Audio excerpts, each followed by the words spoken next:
Top of the evening, top of the evening, top of the Sunday evening. It's your boy B Jizzle and my girl Kales with the Intels here for episode 3. Talking about cornerbacks here today. We got another special guest that's going to be joining us. But Kales, I've been at the combine the last couple of days, and defense was here before I got here, and I've been looking at offense the last couple of days. But I know you got the drop on the cornerback, so I'm excited to be able to talk about that. But how are you doing out there in the DMV DC area this evening, Kales, with the new Intels? I am doing well, doing really well. Yeah, you caught that after church service nap you was talking about, right? Basically, I'm just waking up. So. Yeah. Well, hopefully you got the good word to spread here with us today. I do. I can't wait to share. So if you So if you just see me go off camera real quick, that means I'm still eating. So. All right. Well, y'all pass on Kales while she's still eating. She just woke up from her church service now. Her tummy is full. The pastor gave her some good soul food here today to be able to share with us because y'all know, like I know, the Dallas Cowboys need a cornerback. And we had to go and bring in another special guest to talk about said cornerbacks because we know he keeps his eyes and ears to the street and his boots on the concrete. Y'all know him as Bot G Eric. Let's welcome our special guest, boots on the ground, Eric El Botas in the building. What's up, BG? Thanks for having me out there. Kels with the Intels. It's such an honor to share the stage with you. How are you, my girl?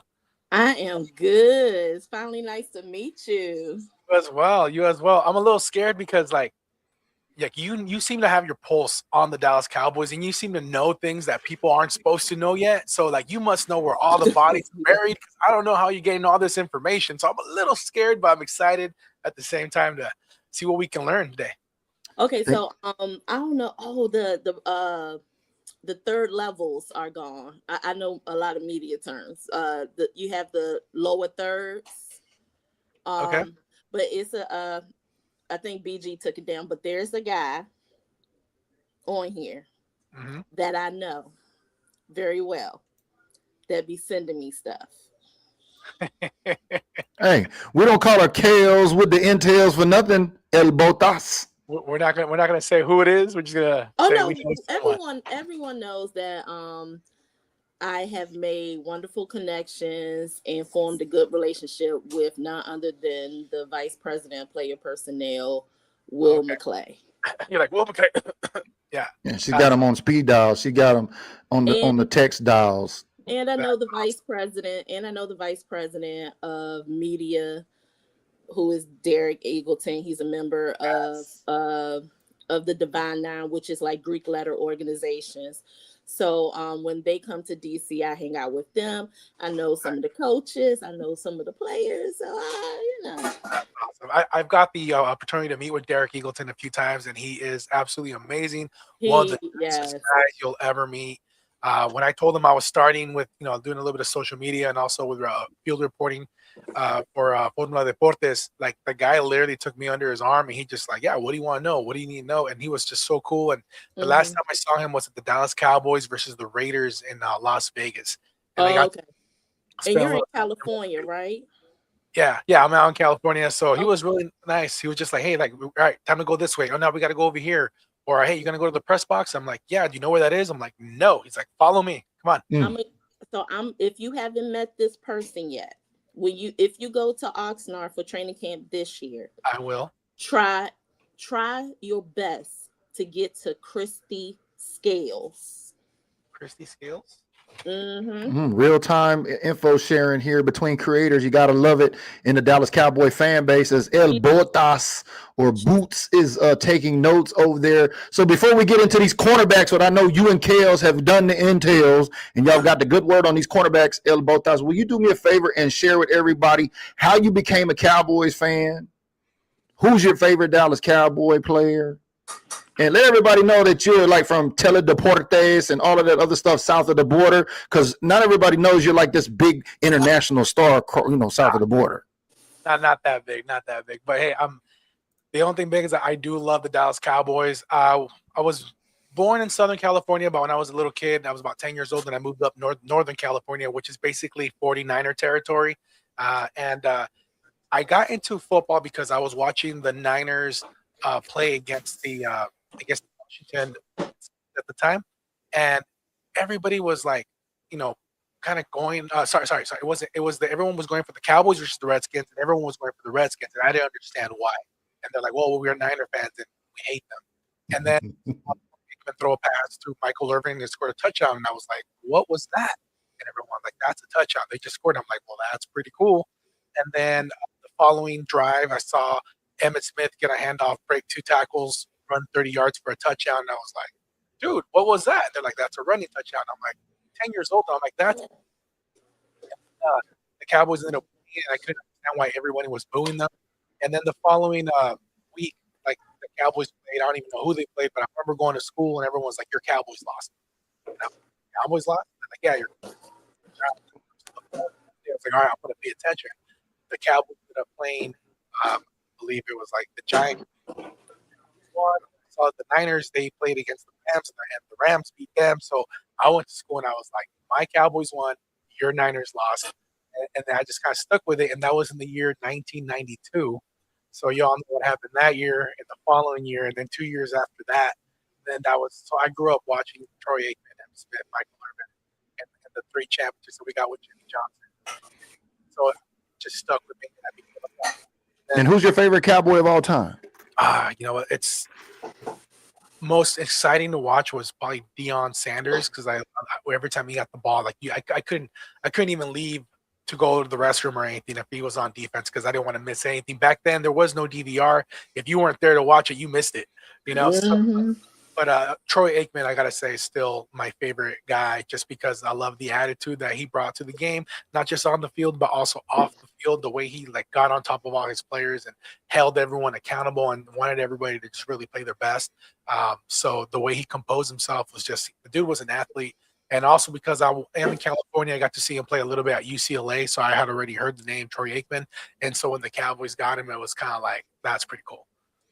Nice. Great segue as he talked about prime time, because we're going to get into these cornerbacks. We got our resources up. So if you did not know, NFLDraftBuzz.com is the resource we are using here today to look at the cornerback rankings, because Kales has got the intel on the type of cornerback. Now, we went over the type of linebacker. I'm certain that maybe, Christian Parker, Kales, has a type of cornerback. And if so, let everybody know here the type of cornerback we're looking for. It's not all cornerbacks. We're only looking for one specific type, right? Yes.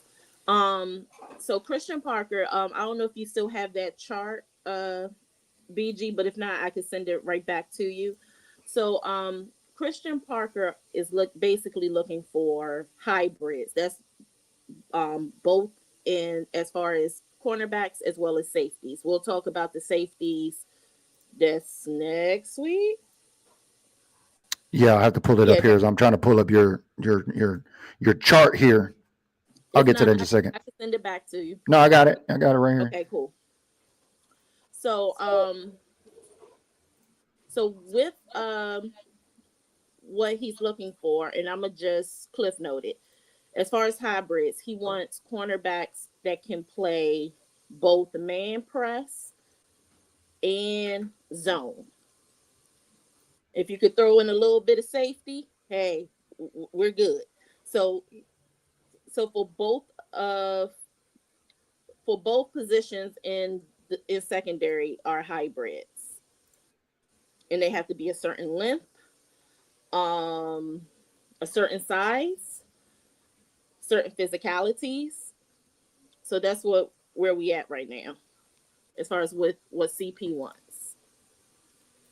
Yeah, I got that image. I forgot how I saved it. I got to resave it. But anyway, you basically kind of covered it, because there's a specific type that we're looking for. It's just not because it's a cornerback and it shows up. It may not be the cornerback we've got on our list. So with that being said, and ladies first, what is the top cornerback that you see based on your intels that if at pick 12 this guy falls, the Cowboys probably going to pull the trigger? Listen, there's one I would really love, but I know he's not going to get there at 12. It is none other than Mansour Delane from LSU. He's the top rated cornerback prospect there on NFLDraftBuzz.com. I'll take this link and put it in the comments. But Kales, what is it the big on the chart of Christian Parker he's looking for when it comes to Mansour Delane? So Mansour Delane, he is, let me pull up notes because he was at Combine, but he did not participate in any drills. He's basically going to do everything at his pro days. So Mansour Delane, he's a primary man press cornerback. He plays inside and outside. He is a higher upside to J. Lou. Higher upside to J. Lou. That's got to sound good because J. Lou was pretty solid. Yeah, and like what I say about some of these emotional, irrational Cowboy fans, they miss what they have when it's gone. So yeah, but I do have a little bit of stuff about him. He will be a year one starter. He is a 6.8 prospect grade. He is from my area. He is from the DMV. He is from Montgomery County, Silver Spring, Maryland. He is a classified senior. He is 6 feet, 187 pounds. His arm span is 30 inches across. His hands is a little bit small to my liking. Is 8 7/8 inches. His production score is 82, so he ranked second. Athleticism, he ranked 22nd as a 65, which brings his total score to 77, and he ranks 5th. His comparison is more to like Quinion Mitchell. Everybody knows who Quinion Mitchell is. He is one of the top ranked cornerbacks in this year's draft. He excels in press coverage, altering release timing with punches and size. He has smooth hips and efficient footwork to keep him connected to man coverage. Some of his strengths is loose limbed, highly athletic and efficient in his movement. He throws jabs and slides feet to cut off release from press.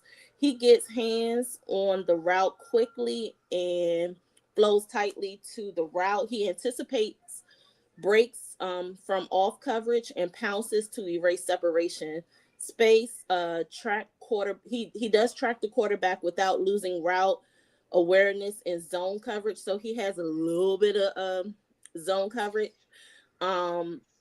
He makes sharp overlaps to play the throw from deep zone drops. He smothers the catch point like a dominant shot blocker, full contact thumper, ready to jar the ball loose. And as far as his weaknesses, he plays tall in space, limiting transition, quickness at times. He can be vaulted by clever route combinations in deep zone, aggressive hand usage to redirect. He does need to become more consistent in locating drop throws, and can be tardy breaking down as an open field tackler. Well, I see that Draft Buzz here has that he's only 190 pounds, which could be, I guess, something that could be questioned going up against the bigger guys out there. But clearly, I mean, he's ranked number one. This is his weight stats from the NFL Combine draft cards that I had. So when he weighed in at Combine, he weighed in at 187 pounds. Oh, okay. So it's 3 less than what they got him on there. So he's a little bit lighter in the pants. And so here's how we're going to do it. We don't have to have you, El Botas, talk about the same player she does. If there's another player that you would like to talk about, especially if it's from any kind of list that you may have, but if he has some more information, hey, bring it on. Yeah. That's what I'm saying. You're willing to expound on that too as well. If not, we can jump to the next player, or if there's anything you'd like to add to Mr. Mansour Delane. Yeah, no, I mean, I agree with everything that Kels just said. With the new direction that Christian Parker's taking our defense in, we're going to that 3-4 structure, even though he did say it was going to be kind of a hybrid, but that's going to be our base. And that means that the corners that we're going to have, they need to be able to survive on islands. They need to be able to go man on man. They got to be long. They got to have good press ability. They got to be able to physically support the run support, because they're going to be playing like they're the edges. It's like we're getting rid of our edge rushers, and our linebackers are going to become that. But a lot of times in the 3-4, the cornerbacks are going to be asked to fill in that role. So they're going to have to go into coverage. They're going to have to be asked to tackle these running backs and get in there, and sometimes they're going to be asked to blitz as well. So they're going to have some size to be able to, get in there, and ball skills are going to be a bonus, but they got to be tough. I mean, I'm thinking how players like Trayvon Diggs, he wouldn't fit this scheme. Why? Because he's afraid to tackle. He's afraid to take a hit. And then even like Revel Jr., I'm like, he's really good press or man coverage guy, but is he a good zone guy? I mean, now I'm thinking he's gonna have to learn real quick, or is he gonna get replaced with some of these other hybrid guys? And Mansour Delane, I mean, he's the perfect cornerback. I mean, he can do it all. So if at pick 12, he's there, available. If you're the draft whisperer, El Botas, are you pulling the trigger on Mansour Delane at cornerback at 12? We'd have to. Kales, how are you feeling? Are you pulling the trigger there? Pop, pop, I will shoot my shot. Pew, pew, pew, pew. So shots around the board. But I'd be really upset.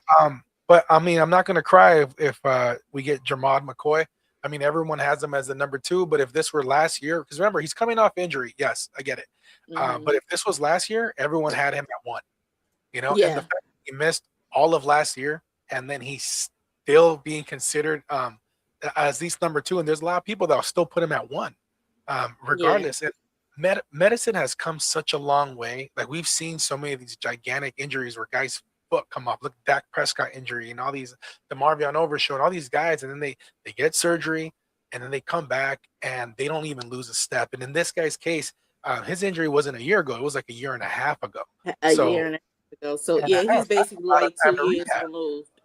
So you brought up Jermod McCoy, so I'm assuming you're probably going to talk about him next. So we got his details up there because, you're saying some folks have him at number 1. I mean, shoot, if Jermod is there, and if, our guy Mansour is there, I mean, you got to pick one. Which one would it be then? Yeah, no, if Mansour is there, the answer is Mansour. Because at the end of the day, that injury does, weigh on me, because, even though medicine has gone a long way, if you have an injury, you're always worried. Like, maybe it's a mental thing that, hey, it can happen again.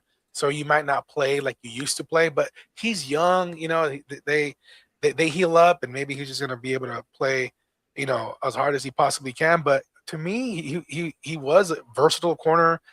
He excelled in that zone pattern matching. He was a very instinctive player. He would read. He was a dangerous cornerback. I mean, like, people will throw the other way for a reason, because if you go that way, he's likely to get an interception, or he's going to get those pass deflections. And then he was also really good against the run too. So I think schematically he probably fits the Dallas Cowboys just a little bit better. But that the ceiling on Mansour Delane is so high that even the things that Jermod McCoy does better, or did better at least last year, I think Mansour Delane, with a little bit of training under Christian Parker and the other amazing staff that the Cowboys have been able to assemble, is like for that defense, for that new look defense in this new defensive era, the ceiling is so much higher for Mansour Delane. If he's there, we have to take him, or I'm going to be really upset. I'm going to be so if he's gone at 12 and Jermod, your guy there we're talking about next, are we going to pull the trigger? Oh yeah. Okay, has got a little different take on there. So, okay, and this is the only reason why. And Jermod McCoy, he's going to be redshirted. And the one thing we don't want to do with that 12th pick is draft a player that can't come in and impact the first year. And the first round are automatic 53-man rosters. Mm-hmm. So that's my thing, because he didn't participate in combine at all. I mean, he did interviews, that's fine, but you could not see no on-field movement from him. He's not really going to have a pro day because of this injury. So that's my only thing. I think his draft stock is going to go down significantly. Like, okay, we don't have a day 2 pick. But if he's there at round 4, no, I don't even want to waste it on round 4, because round 4 is the sweet spot of the draft. But if he's there like round 5, yeah, okay, I would do it, because I will sacrifice one of those compensatory picks that's in round 5 and pull him that way, and we could redshirt him, put him on injured reserve. That would save a spot on the 53 man roster. So that's my take on it. But to piggyback to what you said, Eric, as far as with Trayvon Diggs, he is a tackler. I think mentally, when you have I knew she was gonna say something about that. I am.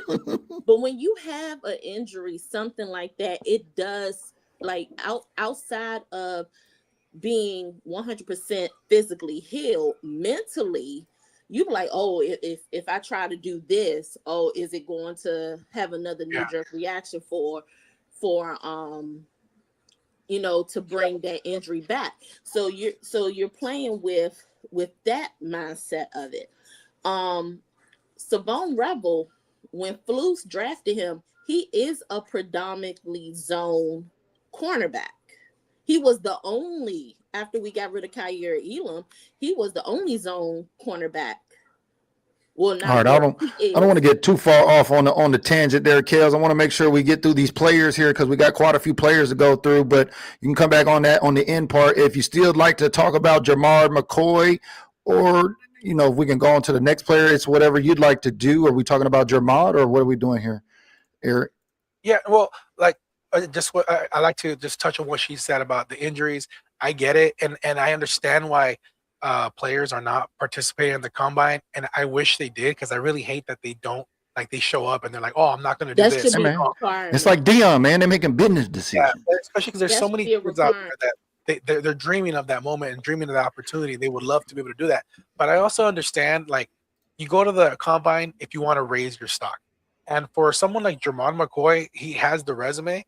Like, he's already at the top. He can only go down. So in his particular case, you don't want him going. If I'm his agent, I don't want him there, because if he runs a little slower than he did, people are gonna right away and say jump on that, and like, no, you know what? It's not risky. It's not worth it. Hey, I've seen a bunch of offensive linemen slipping on the turf today out there. I'm telling you, I'm like, this is like the third year that prospects have been slipping on that turf, because we talked about that last year on the first episode. Yeah, I'm not worried about that. I don't need my lineman to run 40 yards. I just need him to be able to stand up and block. Right. I was thinking about that. I was like, what is all of this running? Anyways, we get off on a tangent. But that was on defense too. Even on defense, they were slipping. Yeah. No, but yeah, if you want to go down the next guy, I guess. Yeah, sure. Who you got next? Well, it'd probably be Avion Terrell from Clemson. He's not as big as the other guys. He's 5'11", weighs 180, 21 years old. But he's graded really high. He played 3 years in college, and to me, that's really good, and it means a lot to me, because that experience, you just can't replace it. I'm more worried about these guys that go, like, these 1 and 2 year guys, or maybe that 1 year they didn't really get a lot of playing time, and that second year they had a good year, so now they're going straight to the NFL. I think they have an adjustment period that takes a little longer. But when someone's been in the league, like, or at least in college in 2023, and he had I think PFF graded him at 77, and then the next year he went to 82, and then this last year he was at 83.5. So he's showing that gradual progress, and you see all the coverages that he had, all the defensive snaps that he played, and so you see the progress going. So to me, someone that has that type of resume, that has those repetitions and has that experience, is ready to be like one of those plug and play guys. So even though he might not get drafted in the first 10, 15 picks, but he's definitely maybe late 20s, but definitely still a first round talent, in my opinion, because he'll be able to come in on any team, and he has those measurables, especially against he's actually rated higher as a run defender. So yes, he's your prototypical 3-4 guy that if any of the guys, I actually think that he would probably fit the scheme for the Cowboys better than Mansour Delane and better than Jermon McCoy at the moment. But again, the ceiling on those other guys is still so much higher. So this guy will have to, probably get a little stronger, probably get a little faster. But as far as the intangibles and knowing what he's supposed to do and knowing the responsibilities and being able to read coverages from that position, I think he can do it. So, if the other guys are gone at this point, I wouldn't be upset if we got it because we're addressing a need, and cornerbacks is obviously a huge need for the Dallas Cowboys, and the amount of touchdowns and passing yards that were scored against our terrible defense last year proves it. So any of these guys can literally come into the Dallas Cowboys and become a starter immediately, day one. Can I throw something in there? Yeah, of course. Let's say if both of them there by the time we go at 12. Both who? Both who? Delane. Okay. Oh, it's Mansour all the way. Yeah. Yeah. Let's get Delane at 12. And if he's there at 20, get Terrell. You're gonna put Delane on the outside, but move Terrell to the slot nickel position because Terrell plays more nickel and slot than he does outside. Oh yeah. Clock that. Yeah, and as you're talking about that, you see, I got the NFL draft, NFL mock draft database up so we can do this mock draft, and we're already in the draft room, so we're going to start this and see which of these cornerbacks are going to come up before we get into our next person, which will be Kale's up with her next. If you didn't have any more there on Avion, Mr. Avion Terrell. But to give everybody an idea of how this draft may unfold, so we're going to start the draft room and see which cornerbacks are available at 12. I do have a little bit about Terrell. I'll just read it real quick. His prospect grade is 6.43, and he will become a good starter within 2 years. His athleticism score, he ranked 28th at the combine at 61. Production score, he ranked 4th with 79. His total score is 75, and he ranks 11th. If you did not catch him in action, he did not do the 40-yard dash or the 10-yard split. His vertical jump was 34 inches. His broad jump was 10 feet, 3 inches, and he bench pressed 17 reps. All right, so we get to pick 12, Kales, and we talked about linebackers last week with Smack Talk. You got both Mansour, Delane, and Sonny Styles available, especially after Sonny Styles came out to the combine and showed his entire style on that 40-yard dash. I mean, who you taking, Kales? Are you taking a linebacker or a cornerback as we talk about cornerbacks tonight? That's not fair. This is the first I've ever seen available. This is the first time. Yeah, this is the first time that both of them has been on. Yeah, because we got Jordan Tyson as a wide receiver. We know he's out of the picture. We just tagged GP. There's Mansour. There's Sonny. There's Jamard. I don't like this mock draft. Eric, you can have it. You can have it. I mean, based on cornerbacks, I mean, y'all both said we take Mansour if he's available. So I don't know. Eric, let me ask you real quick. Mansour or Sonny at 12 at this juncture? I honestly, I thought about this before, and if Sonny is available, I will take Sonny because I believe the linebacker position is so crucial that, like, even if you don't have like the best cornerbacks, I think you can hide that if you have a really good linebacker, because if they can put pressure on the quarterback, then that's like less time that your corners have to worry about covering their guy. So, like, because every corner, they have to be really, really good for about 3 or 4 seconds because they're all about the same, like 3 or 4 seconds. So Sonny Styles is what I'm hearing. But so Sonny Styles will improve our cornerback room just with his presence alone. All right. And so you want Alex. So you want Alex. You want Alex? All right, we took okay, so we took Styles. That's his name, Alex. No, you mean the other one. You're talking about the brother? No, that's Lorenzo. Because see, after 12, when we get down to 20, the cornerback room changes immensely. I don't understand. I don't recognize these names: Colton Hood, Brandon Sissy, Chris Johnson, those guys are good. Keith Abney, D'Angelo Pounds. Ooh, Pounds is dangerous. But anyway, we'll get back to that in just a second. Kels, who you got next up on the list of Christian Parker's types that he wants to draft? Okay, so let's talk about Colton Hood. All right, go ahead and I'll get his highlights up here for you. So he's from McDonough, Georgia. He is a sophomore. He's at Tennessee. He weighs his height is 6 feet. He weighed in at the combine at 193. His arm span or wingspan is 31 and 3/8 inches. His hand size is 9 inches. His prospect grade is 6.38. He will eventually be a plus starter. So his score breakdown at the combine, he ranked 6th in production with a score of 76. Athleticism, he ranked 4th with a score of 82. His total score, he ranked number 1 with a score of 82. His 40-yard dash, he came in at 4.44. His 10-yard split, he came in at 1.58. His vertical jump was 40.5 inches. I think he was one of the I think he was one of the top 3 in vertical jump. Broad jump was 10 feet 5 inches. He did not do the 3-cone drill, the 20-yard shuttle, or bench press. I did see that one of them tried to break Byron Jones' record of 12. His broad jump record? Yeah, but that didn't happen. Yeah. So his NFL comparison is Carlton Davis III.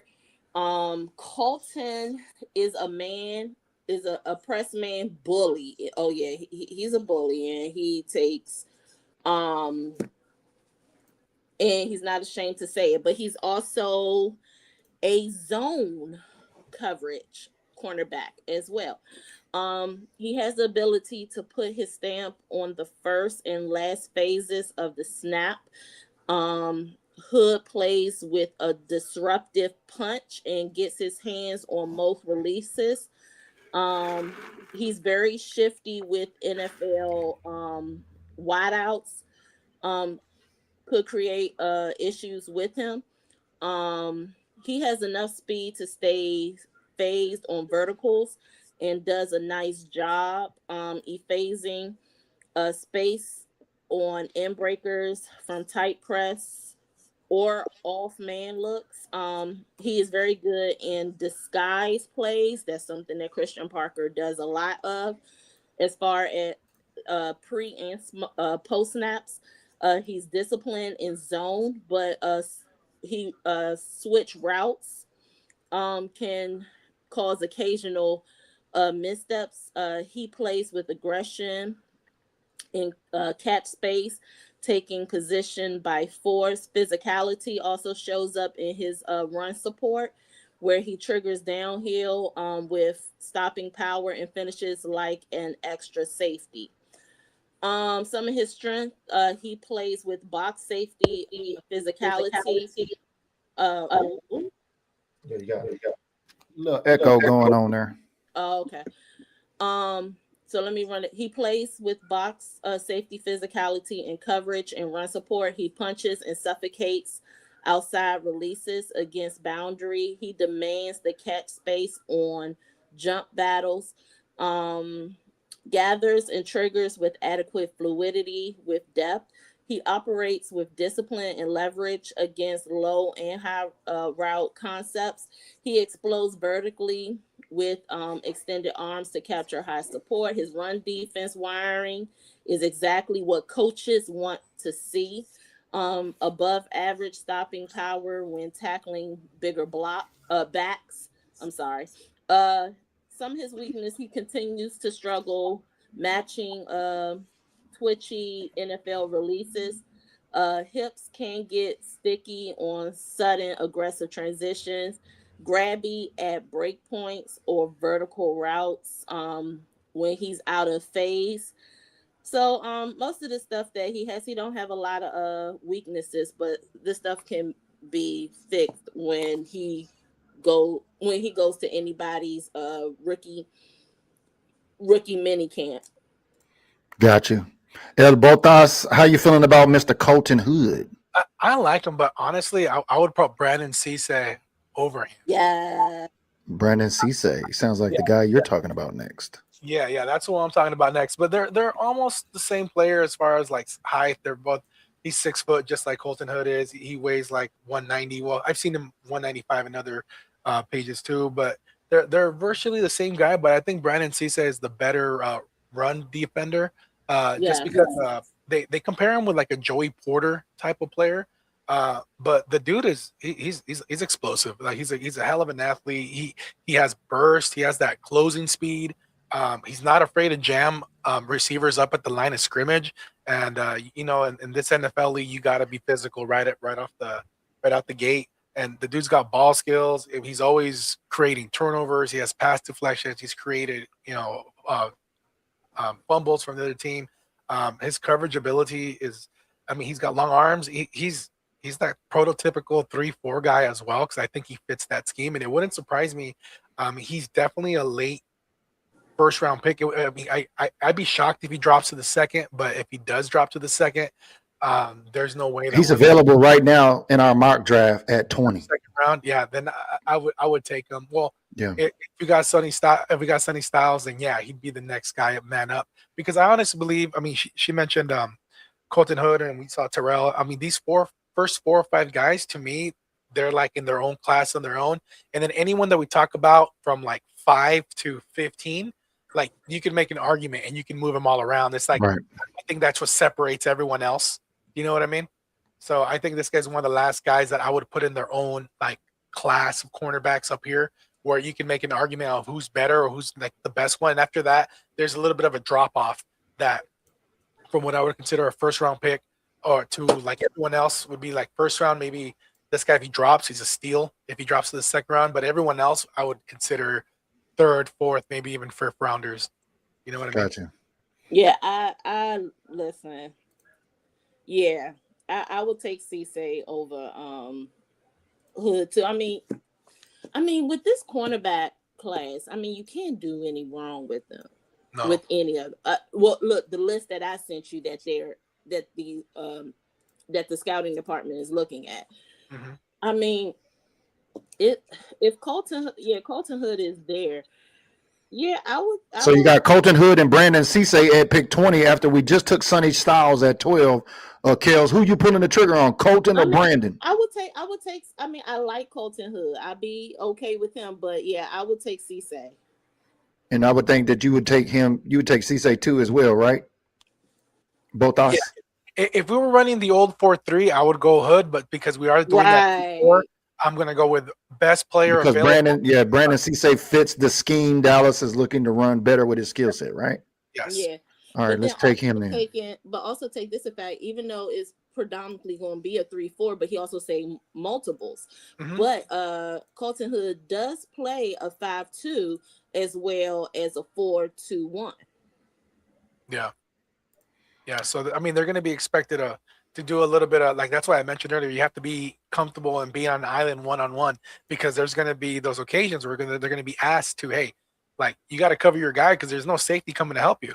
So in this particular case, but with the league the way it is and everyone's being all pass happy, this 3-4, everyone's going for those short passes. So they have to be able to, read it and come in and tackle immediately, because the majority of these passes, as much as we love to see the deep ball, most QBs are throwing 5 to 6 yards, 5 to 10 yards max. And so these guys have to be able to close and tackle immediately.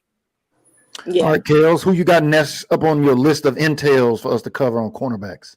Well, shoot, we already talked about Cisse. He did real good as far as ranking. He ranked 17th athleticism, production, 10th, and his total score, he ranked 9th. Let's talk about Mr. Davison and Bonoson from the Ohio State. Does he got some big hands? Oh, yeah. Oh, okay. Well, Kels, if they got big hands, they on Kels' list, but here he goes. Yeah, so this is from Senior Bowl. This man is a menace. He is from New Jersey. He is a senior. He is 6 feet 2 inches, 189 pounds. That's what he weighed in that combine. His arm span is 32 7/8 inches. His hands is 9 1/8. His prospect grade is a 6.17. So production, he ranks 8th with a score of 75. Athleticism, he's kind of borderline. He ranked 22nd with a score of 65. His total score, he ranked 14th with a score of 74. At the 40-yard dash, he came in at 4.45, 10-yard split, 1.58, vertical jump 34 inches, broad jump 10 feet. So Mr. Igbinosun, he is from Nigeria. He is an Ironman with 53 career starts, fitting the mold of press corner with good size and long arms. He uses heavy hands and strength to reroute receivers, staying tight on most vertical routes. However, hip tightness, disjointed footwork, and average route recognition make pattern matching a core in larger spaces or in off-man coverage. So some of his strengths is he carries an imposing frame with long arms, can delay press release with heavy hands. He chokes off landing space on goal balls down the sideline. When he's in position, few catches will be finished. He has better technique could unlock a higher ceiling for him. He's ready to fill or set edges depending on what is needed. He's proactively, he looks for chances to support the run. He don't have a lot of weaknesses. He finished the career with a jaw-dropping 30 penalties. Oh, no. Well, I mean, we led in the league last year, so he kind of fits the scheme. He fits the scheme. But also you have to look at like this, like college penalties are different from NFL penalties. So some different. of those, that's what so some of those college penalties will be legal. Yeah. Will be legal in NFL standards. For sure. Any thoughts there on Davison Igbonuson, if I'm saying that right there? Botas. Yeah, I mean the guy's the real deal. He's that prototypical cornerback that someone like Christian Parker would be looking to get because he's got the length. There's not too many guys that are 6'2" or bigger in that cornerback position in this draft. Hello. For someone to have that wingspan and be able to have that same vertical, the guy's dangerous. I mean, he's from Ohio State. He played against really good teams like Texas and Wisconsin, and they played Michigan, they played Indiana, Miami. So I like this guy's resume because he didn't just go up against anybody. He went up against some of the better players that are also in this draft. A bunch of wide receivers that he got up to go up against. So he went against some real talent. So when you put up these type of numbers, these comparables on both coverage and also run defense, it speaks for itself because like he's playing against some big boys. The guy, I think he only allowed in 2024 he only allowed 2 touchdowns, and then last year he didn't allow any touchdowns. So the guy, he's a lock. He says he's a lock. Well, I got a question for you, Kels. Here on our next pick at 112 in the 4th round, guess who's available? Cornerback Davison Igbonuson. That's in the 4th round? Yes. And he's the top. He's the BPA in the 4th round currently. Scroll up. Keep going. Okay, so this person is the next one I want to talk to. Davison is good, but not for us. The only reason why I say that, even though he excels with his size and physicality, we're going to be running a cover 2, 4, and 6. And he plays better in these schemes, preferably a cover 3. We're not doing cover 3. All right. So who you got up next then, if it's not Igbonuson? I don't. Wait a minute. Keep going up. I don't have him as a top. I don't know. Do you have this person, Eric? Do you? Do you have Chandler Rivers? Do you have Chandler Rivers? I have Chandler Rivers. He's a good guy. I mean, I have him down lower. I will probably get him over Davison. I mean, Davison is good. Yeah, he is good. I mean, we haven't even mentioned Chris Johnson, but I'm probably being biased because he's a San Diego State guy. I think he's already been taken. Yeah. Is he been taken? Is he there? Yeah. Well, in our mock draft anyway. Yeah. Okay. Oh, if he's gone. But no. You can still talk about him. I mean, yeah, if he might be available in the actual draft, and I don't want to take that away from you. Okay. Well, yeah. Well, like if Davison, I mean, because I was looking for guys that I feel are going to be, good for the Cowboys, and your at first look, the guy is 6 feet, and that's being generous. I think a lot of people say he's closer to 5'11". He's a little on the shorter side, not as long, but the guy is an absolute dog. His coverage grade is like 92. His run defense is really good as well.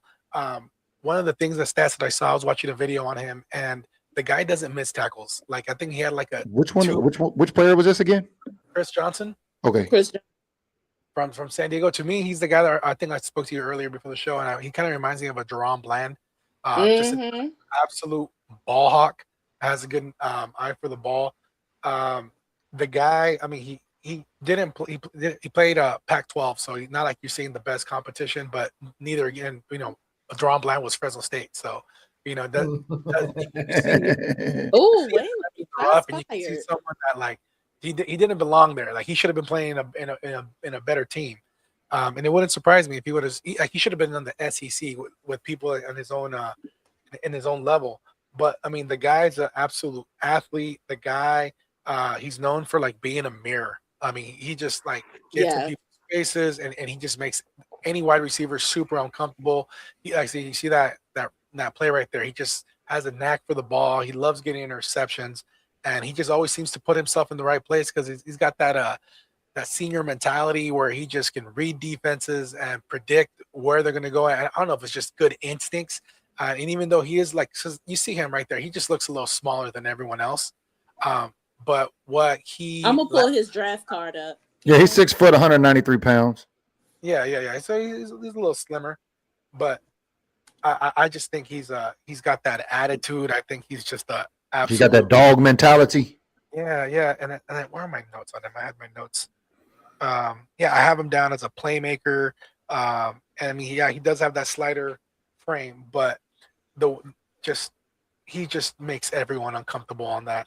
Any wide receiver that he goes on to, and he's a fast. And from what I've heard, he's a really good study. Like he spends a lot of time watching film, and he's a student of the game. Everyone talks about his habits and his discipline, and I think to have someone like that, like I always think about Tom Brady. Like he wasn't the best athlete, but like nobody was more disciplined than Tom Brady, and that guy learned, and he just absolutely became a student of the game. And I think he's one of those guys that if he's available, I mean, I think in this draft you say someone already took him, so I have him as a day 3, day 4 type of guy. And if someone takes him, that guy, he's gonna be somebody. We're gonna be hearing him making some noise in the NFL next year. Hopefully, if it's not with us, hopefully it's not in our division. But I like him a lot. And he ran a 4.4. He's fast. So this is a question I want to ask y'all. So based on our current defensive structure and what we're trying to do, I mean, do y'all see the Cowboys drafting potentially more than one cornerback out of 8 picks in this draft based on the needs, or are we going to go through what Kel said that this free agency shapes up this BPA? Because I know free agency kicks off on March 11th. We could sign some veteran folks before we go into the draft, which can turn change the BPA, right? But I mean, basically where we're at, even if we go into free agency, do you think we're going more than one cornerback in this draft, Kels? No, we're gonna go straight defense. Let Eric talk about that, and then I'm gonna come back with the notes. Well, she's handing the baton off to El Bota. So more than one cornerback. Numero uno, numero dos. I think we have to, because we don't really have depth, and Kels is right. We got to go straight defense. I mean, if anything, we might pick up a tackle in round 7, but I don't really feel like we're gonna address the offensive. If we do address the offense, it might be through through a trade or through free agency. I mean, I could see us getting at least 2 cornerbacks, maybe even 3. But if between now and then we sign like a Minka Fitzpatrick or something like that, then or if who's the guy, the Eagle? Why am I thinking? I can't think of his name. Kobe Dean. No, not the Kobe Dean, but there's a Reed Blankenship. Oh, If we get Blankenship. someone like him, Mhm. I mean, he's a safety. He's not a cornerback, but I think he protects. Adds that coverage back there, so it doesn't make it a much as a priority. Because if you pick up a safety, then he's helping out those corners, so they don't have to be as good if you have a good, decent safety. I still think linebacker is a big need, and now those edge. Like even if we get an edge player, it has to have someone that has that coverage availability. That's not just going to be someone that's seen to rush and get sacks, but someone that can run out and cover a wide receiver or cover a running back that's running out for a quick pass, or if a tight end and he needs to go out there and act like a linebacker, because we're talking about how these guys, they have to be hybrid positions. We can't see them as just an edge. We can't see them as a linebacker. They got to do both. They're going to be asked to cover a wide receiver sometimes. Depends on how blitz coverages and all that's going on. So we're demanding more of an athlete. They got to be a jack of all trades. They can't be just a Swiss Army knife. Yeah. We need Swiss Army knives, because that's what this coverage dictates. Those are the type of players that are needed. You can have someone that's really, really fast, but if he's short and he has like a small frame, he's going to get bulldozed by a fullback coming at him. Have to get him to tackle. So I'm thinking like years past when we would what's a number 2 the short running back that we had, the son of a coach, what's his name? Oh, Deuce.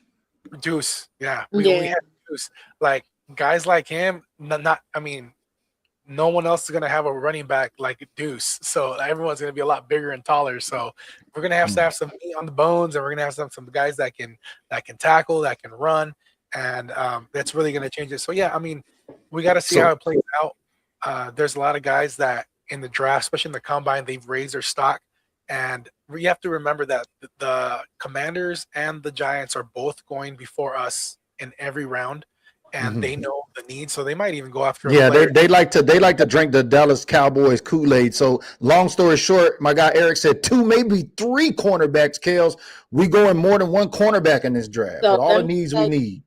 Let me tell you, it's a lot of names. Okay, the Cowboys during this 4-day, well, let's say the whole week of combine, formal interviews and informal interviews were 99% all defensive players. They only saw 1 offensive player, and that was fullback Jaron Connect out of Oklahoma. Okay. They did see Jeremiah Love, but it was just that, hey, when Jeremiah Love went past the Cowboys room where they was having their interviews and stuff. That's all they did. So that basically tells you, oh, we're going all defense. Yeah. Well, I mean, at the same time, I mean, these combines, the way who they talk to, it's kind of like a big poker game. You never know what Will McClay, what information he want to let out. I always go back and think about the Kansas City Chiefs and how when they drafted Patrick Mahomes, they never even spoke to him. They never had an interview. They never mentioned him on any of the reports that they were interested at all, because they didn't want to shine any light to him. And then when he was there, they drafted him, and it was like a big shock to everybody. So at the same time, if we are eyeing someone, like if there's a wide receiver that's there that should have been drafted in the first 10 picks, and he happens to be there like in the second round, like I could see Jerry Jones being like, no, we need him. You need him. And but we don't have a second round. That's the thing, the second round. Oh yeah, but I mean, if anything happens, I get what you're saying. I mean, if we end up trading like we try to move up or something from our 12th pick, to grab someone, and then exchange we drop back, but then we also ask for someone's second pick. You know what I mean? Yeah. So there's well, as far as I could see moving up on the 20th, but the 12th, we don't have enough draft points to move up. Yeah, but okay, like so even the 20th, say for example, if we already have who we wanted at 12 and the people that we really were looking at 20 aren't there. I mean, you don't think the Cowboys would be willing to drop back 5 or 6 spots? That's what we need to do. Give us a second. Yeah, that's what we need to do. That's why I said the 20th is our will and deal. Either we're going to stick and pick or we're going to will and deal. And I will try to get in bed and do a little Cupid shuffle with Buffalo, because Buffalo got a few picks in day 2. I will take their second and their third round. Yeah. In this year's draft. Why not? I mean, we got needs. We got to address them. I think, BG, you mentioned earlier that we've never been in this position, or it's been a long time since the Cowboys have had 2 picks in the first round, and we don't want to mess it up. But and then if we do, I guess we got another opportunity next year, right? Because we got another 2 picks coming. Yeah, I just been fighting with the mute back there. Y'all couldn't even hear me, so good thing y'all couldn't. Yeah. But anyway. Kinda. The thing is the Jets control our first round pick. Yeah. Yeah, The Jets control what? Run it back? The Jets controls our first round pick. They have it held in ransom. So I explained this before. Let's say if the Cowboys sink all the way and we get like a top 5 pick, the Jets go all the way to the Super Bowl, but they're going to be at either 31 or 32, depending on if they win or lose the Super Bowl.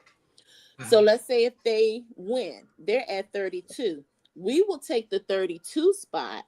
They will take the 5th round spot. They will take the highest spots. So they have, and that's the only thing I did not like about the Quinion. No, was that on Quinion? Yeah, Quinion Williams pick.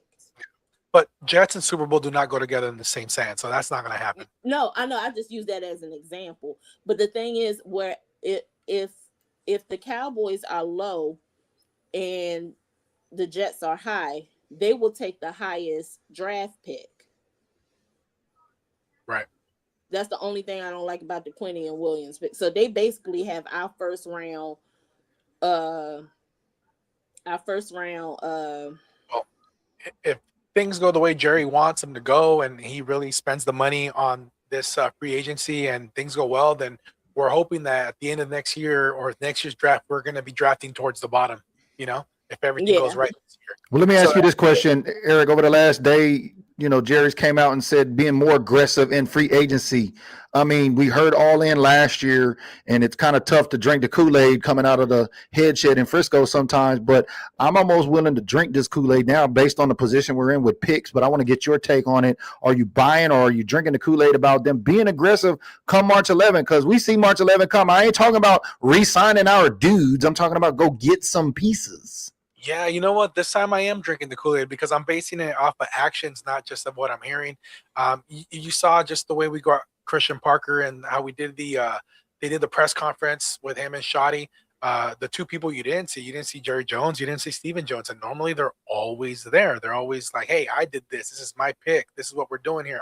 I run this show. And it kind of feels like he's like delegating those responsibilities over to Shoddy and letting Christian Parker go out there and said, hey, go build your defensive coaches team. Like, go get whoever you want. And we talked about earlier before the show, they went and got BT, Brandon Jordan, who I believe is just a defensive guru, and he's going to elevate. And that was a good hire. Oh, it was a tremendous hire.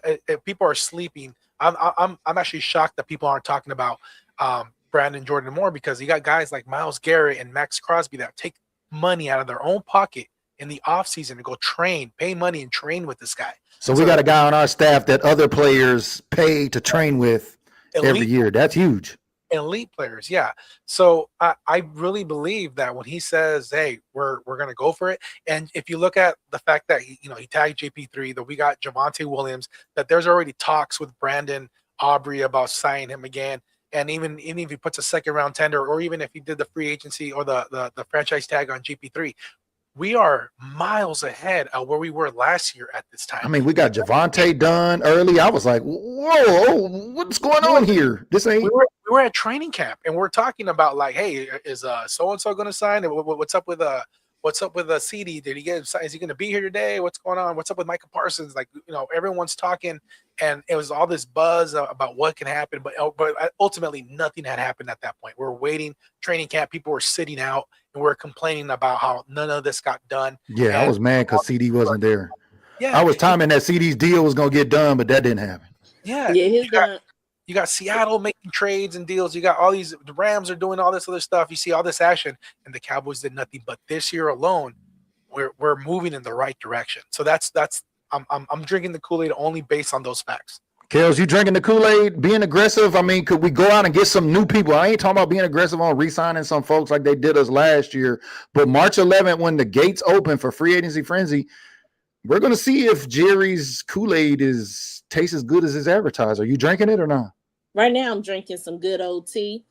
I'll drink the Kool-Aid when they go aggressively in free agency.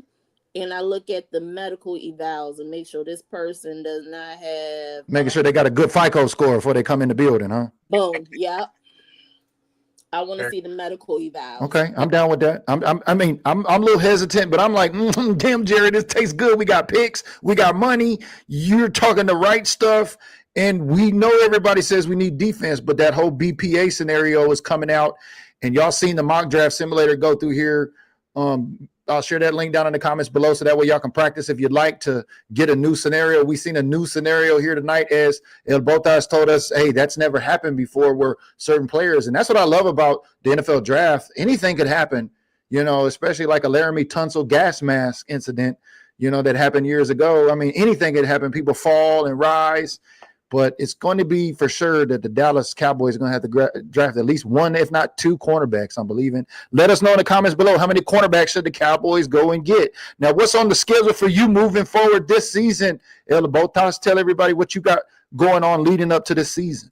Oh, my gosh. Well, leading up to the season, I'm definitely looking forward to covering the Oxnard training camps. I'm hoping to see you down there, BG, as well. I'll be there. With my job at Formula Deportes, even though there's other stuff going on, I'm excited for World Cup action. I'm excited to be covering a lot of the World Cup, especially the games here at SoFi Stadium. But as far as the NFL and the Cowboys are concerned, I did get approved to cover the game in Brazil.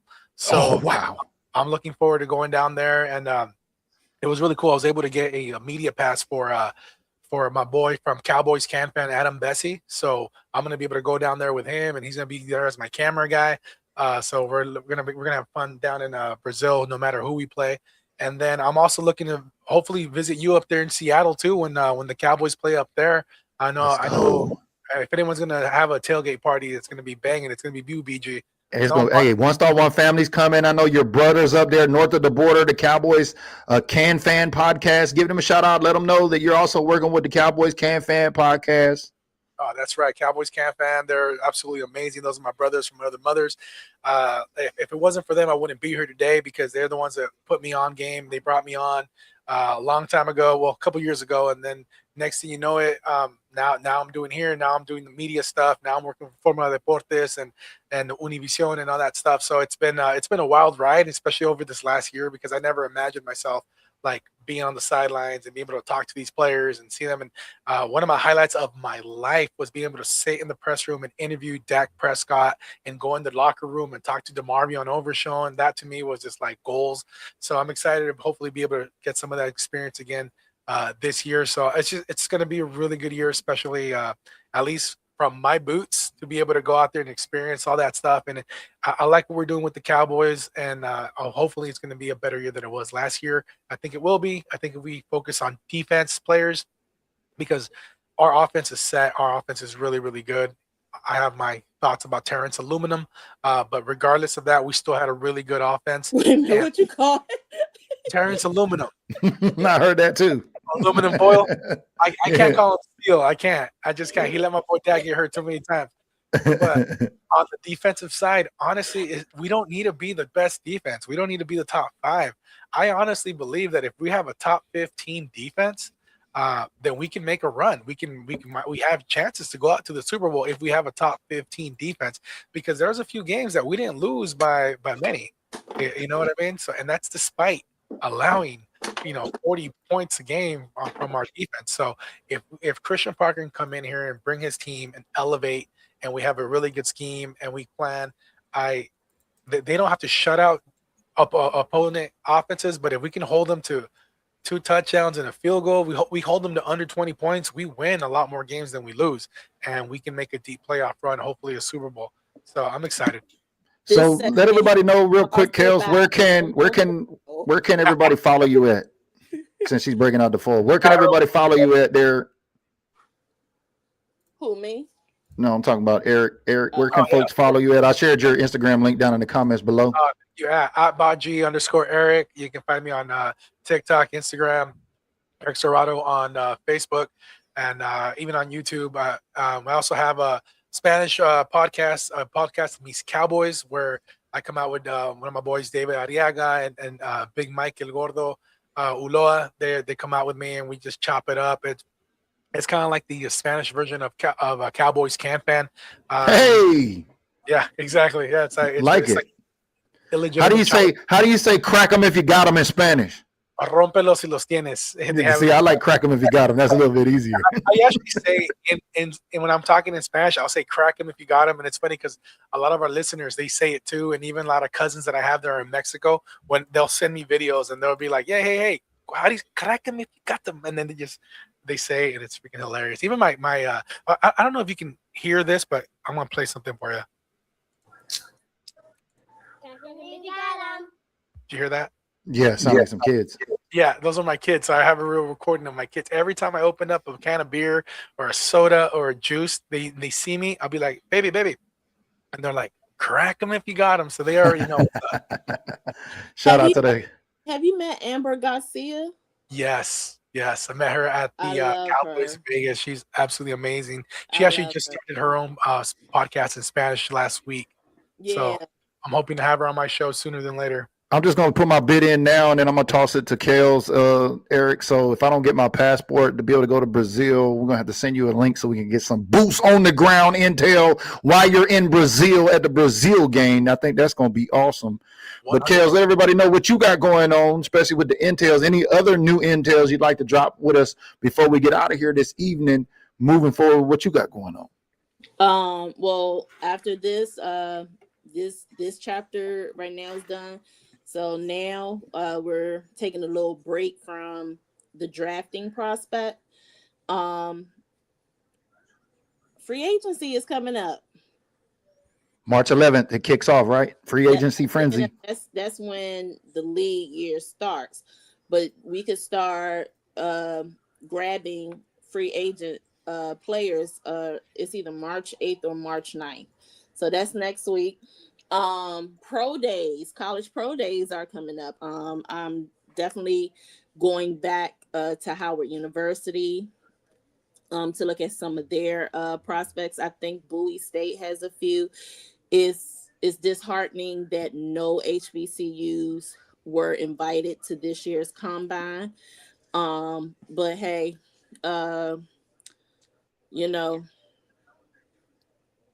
it is what it is. I mean, do you think that was by design, or is that when is the last time it has not been an invite? This is probably like the first year. Oh wow. And it's a lot of gems coming out HBCUs this year. But hey, sorry for them. It's their loss. I'm thinking about going to Georgetown. I want to say they do have an open pro day. I have to look more into that. But that's basically it. But before we go, can we talk about Lorenzo Styles Jr.? Oh yeah, Sonny Styles' brother. Yeah, but actually, Sonny's name is Alex. Yeah, you were saying Alex a while ago. Yeah. So this boy, if he's there in the 5th round, I don't think he's going to be a day 2 grab. He's more so going to be in like day 3. Grab him, get him. Yeah, it's going to be interesting to see how this whole draft pans out as we get closer, because as free agency opens and everybody's boards change, like what you alluded to on the first episode of BPA, the BPA is driven by free agency. So when free agency kicks off on March 11th, we're going to see El Botas if Jerry is going to stick true to it, because I'm tired of him selling that weak Kool-Aid. I need that Kool-Aid to not only taste and look good, but to feel good in my tummy when it goes down there. In other words, you want the black Kool-Aid. I got you. Yeah. Jerry, get Eric. Somebody get the black Kool-Aid. Tell Jerry, let's get it going. Hey, maybe Christian Parker can make it up, right?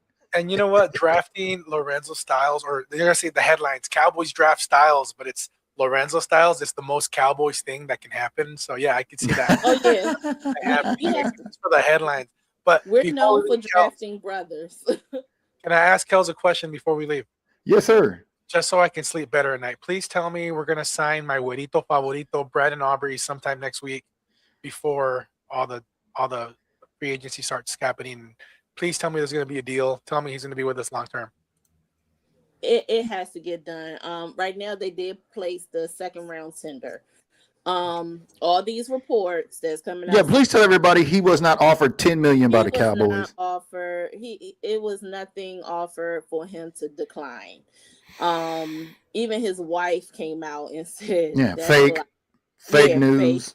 Wasn't it like 6.9 or something like that? Yeah, 6.7 or 8 or something like that. I thought. So what are you guys' thoughts on that? If I may, I mean, we got to pay him. I mean, make him the highest paid. Hell, we got the highest paid everything else. Because even with a few missed kicks this past season, Aubrey has basically saved us the last 2 seasons. So but to some of these casuals, we can just throw Brandon away and go draft another one. Clearly, free kickers are just a dime a dozen, especially Brandon Aubrey's. This ain't the draft for a kicker. Let's be real on that. Right now his market base is 7.5 million, because currently the 1950s Flintstone man that is at Kansas City Chiefs with the Kansas City Chiefs is making 6.5 million. So he's the highest paid kicker, and he missed more this year than he did. No. Yeah, he missed quite a few, because I was adding them up. I had him in fantasy the last 3 years, and I've been adding them points up. Yeah, so right now, what he's experiencing with those mixed kicks is karma. But anyway, that's here or there. But Butter's market base price is 7.5. If he thinks he's going to get more than that, that's why the Cowboys put the second round tender. So because he is a restricted free agent, so he can the Cowboys can be the first one to put a deal out and say, okay, this is my deal. You could take it to somebody else and see if they can match it, then come back to us. And if we can do more, then we can do more. Okay. And we will do more next week as we've concluded the cornerback edition here with our special guest. But one thing I am saying, I would not be surprised if Jerry does give him a contract and say, okay, this is what I'm willing to give you, and Butter will take it up to Tennessee Titans, where his old coach is, Bones Fossil, the one that discovered him. No, man, Butter ain't going nowhere, man. They Jerry gonna say, look, man, we made you. We pulled you out the USFL. Don't get to acting funny now. Technically, take this contract and make it enough, Craig. Technically, Bone Fossils did. Jerry approved it. Okay. Yeah. Well, I see the connection there. We're trying to go to Bones. Okay, so I see you there. But anyway, as we finish up on Just Kicking It, that concluded the cornerback episode, and we got safeties up next. That's right. We are the world's team. As you see, we got our guy El Botas from Mexico covering El Deportes down there. We got Mike Poland from the World's Team Podcast, United Kingdom, up next week to talk about safeties, baby. We're going to be talking about safeties next, man. Eric, we appreciate your time. Thank you for joining us here down there in California, baby. Appreciate your insights. And let me know when I can crash your party. Anytime. Hey. I posted my Super Bowl. I don't know if you saw it. Hey. I posted my Super Bowl party. I don't know if you saw it, but it's on. I put it on Instagram and TikTok and Facebook. Take a look and see if you want to join me next year. I mean, there's plenty of food, plenty of booze. Just No, I'm talking about your podcast. Oh, the podcast. Oh yeah, anytime. Oh, we habla poquito español. No, I don't know. Hey, Kales, I go over there and watch this podcast, and I do my little 2-3 words. I know I'll be like, hola, primos, you know, that type of stuff. You go over there and learn some Spanish. Listen, I know a few colors. I know some numbers. I know, all the bad words. I know the bad words. That's perfect. You'll fit right in. All right, y'all. We appreciate everybody on Facebook, LinkedIn, and YouTube tuning in. This concludes episode 3, Positions 2.0 with Cornerbacks. Our special guest, Eric Botas down there in California. My girl Kels with the Intels. We'll see y'all next week. We're tapping in from the UK, baby. That's right. Hit the light switch, Dandy. We'll see y'all on the next episode. Turn out the lights. The party's over. They say that all good things must end. Call it a night. The party's over. And tomorrow and next year starts the same old thing.